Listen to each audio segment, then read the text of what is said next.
I am Jack Collins, also known as Jack, and this is my ideas for my short film, Time Loop. Why did your group pick this initial idea? So, let me just go from the very beginning. It started with just me, who wanted to create something out on the playing field. I wanted to create something original, something I've never created before. So, as I was looking through all the topics, I saw Time Loop. Sci-fi, never created anything sci-fi. So I was like, that seems very interesting. So I pitched this idea to my friend Tina, who is also in my group, and he said to me that he also wants to do Time Loop, which was, it played out perfectly, because we both wanted to do Time Loop. So yeah, everything kind of just fell into place, we both pitched our ideas, and then our groups got formed. We just a duo, and we got paired with another duo, Sarah and Hannah. No, not Sarah and Hannah. Sophia and Hannah. Sorry, Sophia.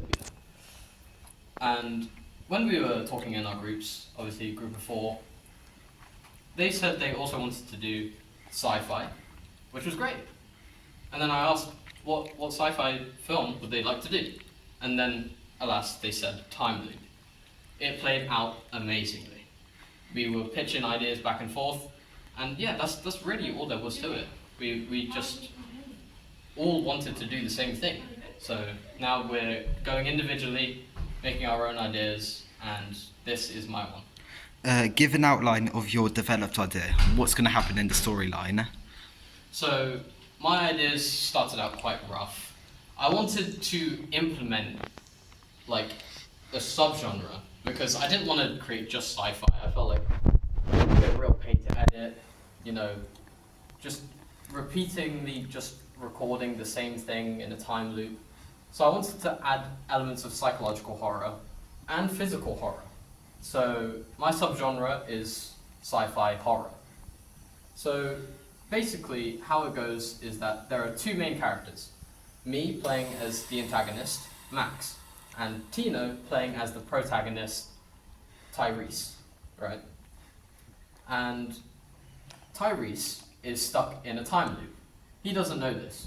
He wakes up in his college classroom because he stayed overnight. He was being lazy. He didn't do his homework. So he's stayed up overnight and he wakes up in the college classroom at his computer. My character Max walks up to him and hands him a coffee, which we don't know, but is spiked. Me as the antagonist is constantly trying to kill Tino's character. For whatever reason, he's demented. He's a psychological killer. And yeah, so my character's objective is to just kill Tino. I don't know he's in this time loop. So when Tino dies after drinking the coffee, he gets suspicious. He thinks he's having a weird dream. Second time around, he ignores the coffee. He goes downstairs, goes outside, and he receives a text message from his mother. We don't actually see what this text message is until the very end. But we can assume that it's not good news, or at least it leaves Tino's character confused because of the expression on his face. He goes back inside and drinks from the water fountain, which is in the D6 lobby. And yet again, he dies. This is because my character has spiked all the water fountains. Because conveniently, me and Tino are the only people in school. So after he's died the second time, this keeps happening to the point where he starts making adaptations. And every time he avoids me trying to kill him, I end up just using brute force. So in one of the scenes, I drag him into a room and just repeatedly stab him to death. Obviously, this is with a prop knife. And then it is revealed to the audience that I am the antagonist. I am the person who is killing Tino. This is where he finds out, that I am not his friend at all. I am just trying to kill him. So, how the story ends is, it ends on a sad note, because I am sick and tired of happy endings, right? I just wanted it to be, the protagonist fails to escape his reality. And it just ends with Tino's character lying his head on his desk, and it plays a flashback to the text message he received from his mother in the beginning, and it says, "I'm so sorry, you can't escape." But every time we see it, this bends the canon, because any other time where we actually see the message, it says the same thing. "Hey honey, how are you? You didn't come home yesterday." So yeah, that's the premise of my story, that his mother trapped his son in a time loop somehow. It's sci-fi. And I am a killer who kills Tino, and it resets the timeline. How will you meet the conventions of your sci-fi horror genre? Oh, I think this is very self-explanatory. Obviously, pathological killer in sci-fi, a time loop. I just, I can add so many elements of just repeated, mental warfare. Tino battling with his mind. He starts to go crazy because he thinks he's having the same dream over and over again. And it's just psychological warfare after psychological warfare. He's just going insane. He's driving mad to the point where he repents and gives up on his achievement of trying to escape the time loop. What narrative structure do you plan on using, and why is this the most appropriate? I was actually gonna do a non-linear structure because Tino is gonna use a non-linear structure in his idea. But I used a survey. I reached out to the audience, I reached out to the people, and I asked for their opinion.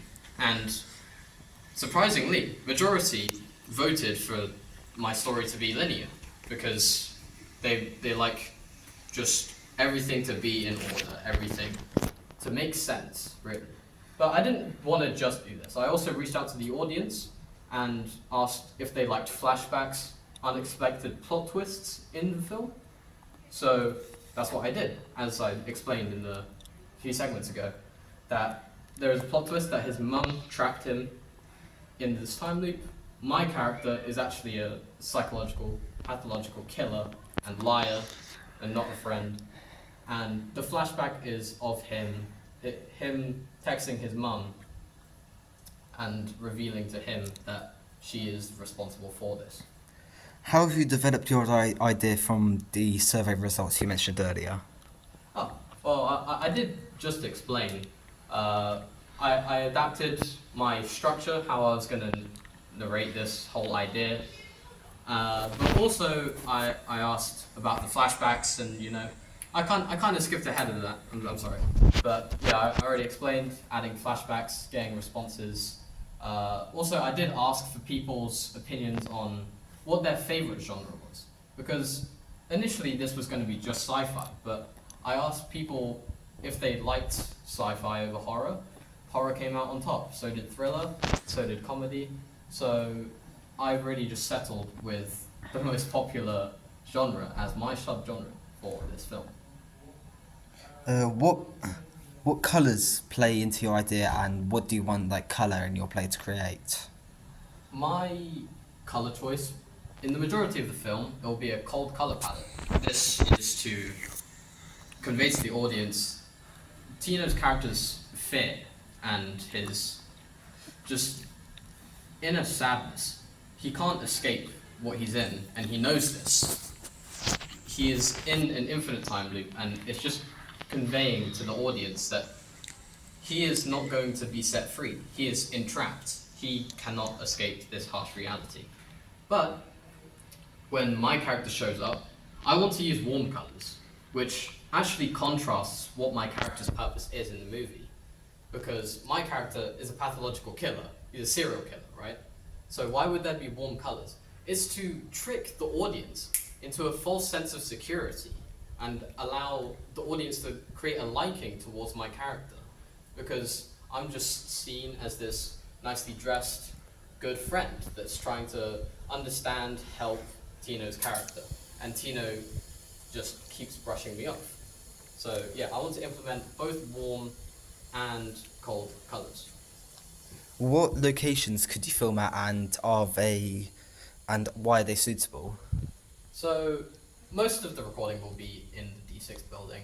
I'll be using this hallway where I'm pitching right now for one of the murder scenes. The D6 lobby outside where the water fountain is, so I can capture that scene. The stairway that leads up to the D6 media room as well as outside, out the front, where the brick walls are in the media, outside the media building, to capture where Tino's going outside to clear his head. You know, he's thinking, what's happening, you know? So, apart from D6, I will be moving outside in Henley to the forest that I did a location recce for, and there will be a chase scene, and it will be the turning point where Tino's character just completely gives up on trying to escape and just lets my character just kill him in that scenario. And after he wakes up from that, he just head on desk, completely given up. What are some ideas on how you could use props and costume to make the audience more understand the characters? So, like I said, my character, the antagonist, is seen as well-dressed, well-mannered, in black dress shirt, you know, just that's his costume. He's formal. He looks very smart. In contrast to Tina's character, who is actually the innocent one in this scenario, just casual clothing, maybe hoodie, baggy shirt, you know, all of that. So it'll be to kind of again make a false sense of security for my character, and it's like tricking the audience into thinking my character's a nice person. On top of just clothing, I will be using 3 props that I can think of to my head. One is a mask that my character wears to kind of cover up his innocent facade. He's trapping his fake identity, more like, underneath the mask, and the mask is who he truly is inside, even though it's on the outside. I'll be using fake blood for when I murder Tino, sorry Tino, in the film, and you know, blood splatters everywhere. It'll be fake blood. There'll be blood on my mask, and also a prop knife that is going to be either retractable or just a fake knife that will have fake blood stained on it. What type of music would you feel would be suitable for your idea? Now, again, I'm really into that psychological stuff, right? So, in the beginning, it's going to be warm, soft kind of music that plays when Tino initially wakes up. But I want it to slowly deteriorate over time, become more creepy, as the story starts to piece together correctly, and my character just turns out to be this absolutely demented psychopath that just loves to kill, and the only objective is to kill Tino's character. How can you use lighting to create atmosphere? For my film, a lot of the scenes, well, you'll notice it'll be very evenly lit. Chiaroscuro lighting, probably butchered that, but it will be very evenly lit. Everything will be very clear. But for scenes like murder scenes that I use, that the audience don't actually know that I'm the antagonist yet, we'll use very low-key lighting, just to create an atmosphere, set the tone for what is about to happen to Tino's character. Give us everything. That's it. Yeah, that's it. Mm-hmm.